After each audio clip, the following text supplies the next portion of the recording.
Okay जी। आज का हमारा टॉपिक है patient safety, avoidance of medical neglect. Patient safety का मतलब ये है कि मरीज का तहफ़्फ़ुज़ कैसे करना है, और जो मेडिकल नेग्लिजेंस है वो किस तरह से आपने जो है वो उसे अवॉइड करना है, यानी कि वो कौन सी चीज़ें हैं जिससे आपने पेशेंट को बचाना है, और वो कौन सी चीज़ें हैं कि जिनको करके आपने पेशेंट को तहफ़्फ़ुज़ देना। ठीक है, आज इसके बारे में पढ़ते हैं। पेशेंट सेफ्टी एक समझ लें कि यूनिवर्सल जो है वो एक लॉ है, एक यूनिवर्सल जो है वो प्रोसेस है कि जिसके थ्रू पेशेंट का तहफ़्फ़ुज़ किया जाता है। अच्छा, फॉर एग्ज़ाम्पल आपके पास पेशेंट आया है और आप अपने कामों में मसरूफ़ हैं, ठीक है? और अपने कामों में मसरूफ़ होने के साथ-साथ आप उसको डील कर रहे हैं। मसलन आपको कोई फ़ोन कॉल आई है, ठीक है? आप वो भी सुन रहे हैं और आप पेशेंट को भी डील कर रहे हैं।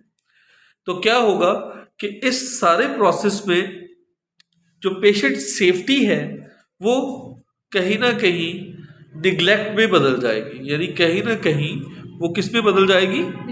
निग्लेक्ट में बदल जाएगी, यानी कि आप पेशेंट को नज़रअंदाज कर रहे होंगे।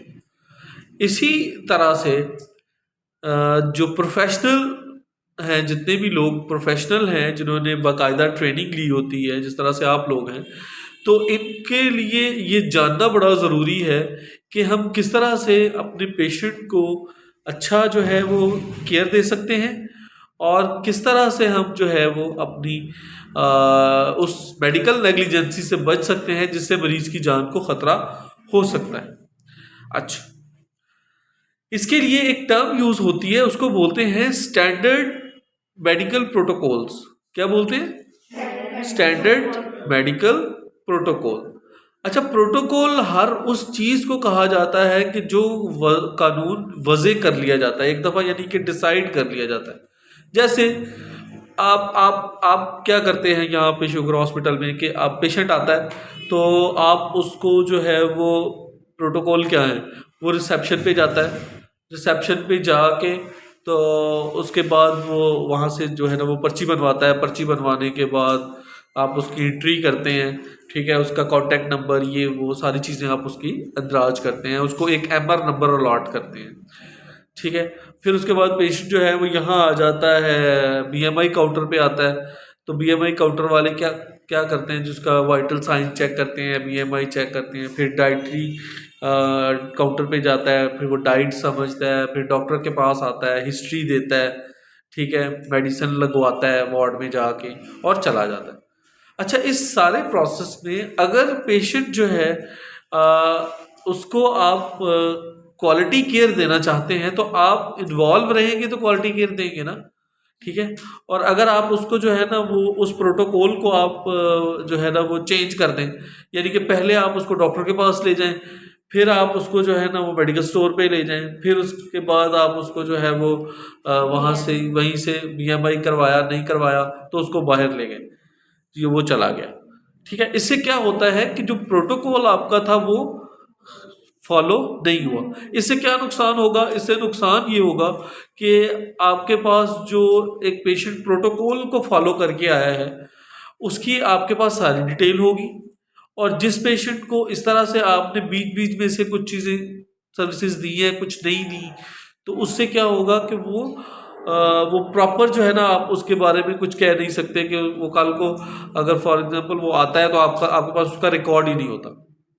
तो रिकॉर्ड कीपिंग के लिए पेशेंट सेफ्टी जो है वो बहुत ज़रूरी है, और उसको उस प्रोटोकॉल से गुजरना जो है वो ज़रूरी है, गुजारना ज़रूरी है, क्योंकि अगर वो उस प्रोटोकॉल से गुजरेगा तो फिर ही जो है वो अपनी प्रॉपर जो है वो हेल्थ केयर के बारे में जितनी भी इंफॉर्मेशन वो लेने आया है, जो चेकअप के लिए हुआ है, वो ले सकेगा।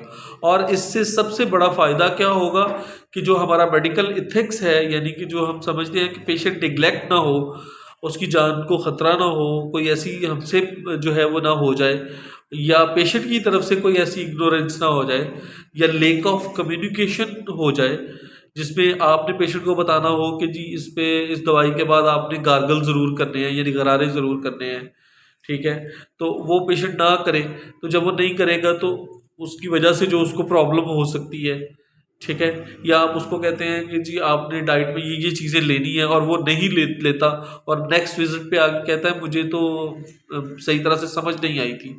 तो ये सारी चीज़ें किस में आती हैं? मेडिकल नेग्लिजेंसी में। किस में आती हैं? मेडिकल नेग्लिजेंसी में। और उसने स्टैंडर्ड प्रोटोकॉल जो है वो फॉलो नहीं किए, जिसकी वजह से उसको ये प्रॉब्लम हो सकती है।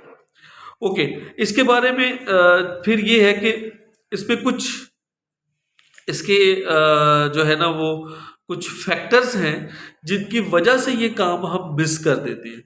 जैसे हमने पढ़ा है कि स्टैंडर्ड प्रोटोकॉल्स होते हैं, तो स्टैंडर्ड प्रोटोकॉल्स में आपने ये पढ़ा है कि एक प्रोटोकॉल है जिसके ज़रिए जो है ना वो पेशेंट को देखा जाता है ताकि उसका सारा रिकॉर्ड जो है मेंटेन रहे और वो जिस मकसद के लिए हॉस्पिटल उसने विज़िट किया है उस मकसद को पूरा किया जा सके। तो जब वो प्रोटोकॉल पे नहीं चलेगा तो वो कौन से अवामिल हैं कि जिनकी वजह से अगर वो नहीं करेगा तो वो उसको प्रॉब्लम हो सकती है। सबसे पहला उसमें है लीडरशिप इन हेल्थ केयर, कि जो बंदा आ रहा है आपके पास, जो पेशेंट आ रहा है आपके पास, वो पेशेंट जो है उसको प्रॉपर आप उसकी लीडरशिप नहीं कर रहे। देखिए, एक पैरामेडिक्स जो है वो लीडर भी है। लीडर ज़रूरी नहीं है कि जो बाहर वोटों पे खड़े होते हैं वही लीडर होते हैं। लीडर का मतलब ये भी है कि आप जिस भी शोबे में हैं उस शोबे में एक रिस्पॉन्सिबल पर्सन जो है वो उस जगह का वो लीडर होता है, ठीक है। तो आप अपने काम में लीडर हैं। जैसे कोई बीएमआई में है तो वो बीएमआई काउंटर का जो है ना वो लीडरशिप संभाली हुई है उसने। अगर कोई रिसेप्शन पे है तो उसने रिसेप्शन की लीडरशिप संभाली हुई है। अगर कोई जो है वो वार्ड में है तो उसने वार्ड की लीडरशिप, यानी जितने भी पेशेंट अफेयर्स वार्ड के हवाले से हैं वो सारे उसने लीड करने हैं, वो सारे उसने देखने हैं। तो किसी बंदे को जब हम अथॉरिटी देते हैं तो अथॉरिटी ही बेसिकली लीडरशिप कहलाती है। तो अगर हेल्थ केयर में आपने अपनी जो कमिटमेंट है वो प्रॉपर नहीं की तो फिर भी जो है वो आपने मेडिकल नेग्लिजेंसी कर सकते हैं और पेशेंट सेफ्टी में फ़र्क आ सकता है। दूसरी चीज़ है इसमें मैनेजमेंट। मैनेजमेंट में ये है कि जिस बंदे की ड्यूटी डाइटरी कॉर्नर पे है वो डाइटरी कॉर्नर पे मौजूद रहे, जिस बंदे की ड्यूटी रिसेप्शन पे है वो रिसेप्शन पे मौजूद रहे, जिस बंदे की ड्यूटी मेडिकल स्टोर पे है वो मेडिकल स्टोर पे मौजूद रहे। इससे क्या होगा कि जब पेशेंट एक प्रोटोकॉल के साथ आ रहा है तो उसको हर उस स्टेशन पे पर्टिकुलर बंदा मिल जाएगा। यानी अगर स्टोर पे उसने दवाई लेनी है तो स्टोर वाला बंदा उधर होगा, अगर उसने बीएमआई करवाना है तो बीएमआई वाली जो है वो लड़की जो स्टाफ है वो वहाँ पे होगी, ठीक है जी। अगर उसने जो है ना वो ड्रेसिंग करवानी है तो ड्रेसिंग वाली स्टाफ जो है ना वहाँ पे होगी, ठीक है। सो इसका मतलब ये है कि मैनेजमेंट चीज़ों की बहुत ज़रूरी है। और मैनेजमेंट का एक रूल ये है कि टू मैनेज समथिंग, मतलब आपने चीज़ों को जो ज़रूरत की चीज़ें हैं, जो मोस्ट नेसेसिटीज़ हैं, वो आपके पास आपके रोल के मुताबिक होनी चाहिए। जैसे मैंने आपको बताया था कि जो बीएमआई काउंटर पे हैं उनके पास डाइट चार्ट्स होने चाहिए, सॉरी उनके पास वेट मशीन होनी चाहिए, उनके पास जो है वो हाइट मापने के लिए होना चाहिए, उसके पास उसको बीएमआई निकालना आना चाहिए, ठीक है। सॉरी, तो ये चीज़ें जो है वो उसके पास होनी चाहिए। अच्छा, मैनेजमेंट के बाद जो है वो तीसरी चीज़ है कि अब वो जो काम कर रहा है पेशेंट सेफ्टी जो है वो किस कदर वो कर रहा है, वो गवर्नमेंट सेक्टर इसमें कितना रोल अदा कर रहे हैं और प्राइवेट सेक्टर इसमें कितना रोल अदा कर रहे हैं। जैसे हमने जो है वो हेल्थ केयर सिस्टम में पढ़ा था कि हेल्थ केयर सिस्टम में जो इस वक्त 30% हेल्थ केयर है वो दे रही है गवर्नमेंट, ठीक है। जितने भी गवर्नमेंट के सेटअप्स हैं वो 30% दे रही है और 70% जो है वो इसमें कौन सी चीज़ें दे रही है, जो प्राइवेट अदारे हैं वो दे रहे हैं 70% तक सहूलियात। तो इसमें नेग्लिजेंसी कहाँ पे आ गई? फिर हमने ये देखना है कि पेशेंट सेफ्टी नहीं होगी तो नेग्लिजेंसी कहाँ पे आएगी।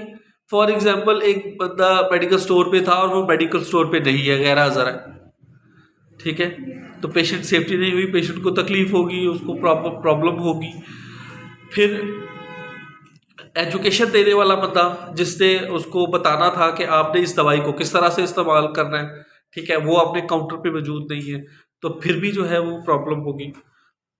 और इसी तरह से अवेलेबिलिटी ऑफ मेडिसिन है, यानी अगर एक पेशेंट को एक मेडिसिन की ज़रूरत है तो वो मेडिसिन जो है वो क्या होगा कि वहाँ पे है ही नहीं है, मिल ही नहीं रही, ठीक है। तो अगर वो नहीं मिल रही होगी तो फिर इसका मतलब क्या होगा कि पेशेंट की सेफ्टी नहीं हो रही और जो है वो अवॉइडेंस ऑफ मेडिकल नेग्लिजेंस हो रहा है, यानी पेशेंट भी जो है ना वो निगलेक्ट हो रहा है। उसके बाद जो है नॉन फंक्शनल तिब्बी आलात हैं या मशीनरी है। फॉर एग्जांपल आपने उसको नेबुलाइज करवाना था, तो नेबुलाइज के लिए आपने जो है वो उसको आपके पास जो मशीन है वो मशीन प्रॉपर जो है ना वो काम नहीं कर रही, ठीक है। आपने नेबुलाइजर किट को सही तरह से जो है ना वो रेडी नहीं किया था, आपने जो है वो उसमें जो मेडिसिन डालनी है वो मेडिसिन अवेलेबल नहीं थी, मशीन जो है वो प्रॉपर भाप नहीं बना रही। तो ये तो एक एग्जांपल है। इसी तरह से आपने ड्रेसिंग करवानी थी, तो आपके जो आलात हैं सर्जरी के लिए जो यूज़ होते हैं, आप ड्रेसिंग के लिए करते हैं जो, तो वो अगर ठीक नहीं होंगे तो इसका मतलब है कि मेडिकल नेगलेक्ट हो रहा है पेशेंट, ठीक है। यानी मेडिकल के हवाले से जितने भी डिपार्टमेंट्स हैं उन डिपार्टमेंट्स में अगर कोई काम नहीं प्रॉपर हो रहा तो इसका मतलब ये है कि नेग्लिजेंसी हो रही है। हमने इन चीज़ों को being paramedics, being the part of the health care team, हमें इस मैटर में अपने आप को जो है वो क्या करना है, रिस्पॉन्सिबल करना है। हमें वो सारी चीज़ें अवेलेबल करनी हैं जो हमारे अपने करैक्टर के रोल के मुताबिक जो है वो हमें वहाँ पे चाहिए। सो ये आज का लेक्चर था जिसमें हमने ये पढ़ा कि हम किस तरह से पेशेंट सेफ्टी करेंगे और किस तरह से हम मेडिकल जो निगलेक्ट होते हैं पेशेंट, उनको हम किस तरह से महफूज रख सकते हैं। तो उसमें हमने कुछ अवामल पढ़े हैं। तो वीडियो को आप दोबारा से एक दफ़ा यूट्यूब पे जाके, जो हमारा ऑफिशियल चैनल है उस पर जाके आप एक दफ़ा इसको दोबारा से भी अपने लेक्चर को देख लीजिएगा और जो है वो इसको सब्सक्राइब भी कीजिएगा। Okay, thank you.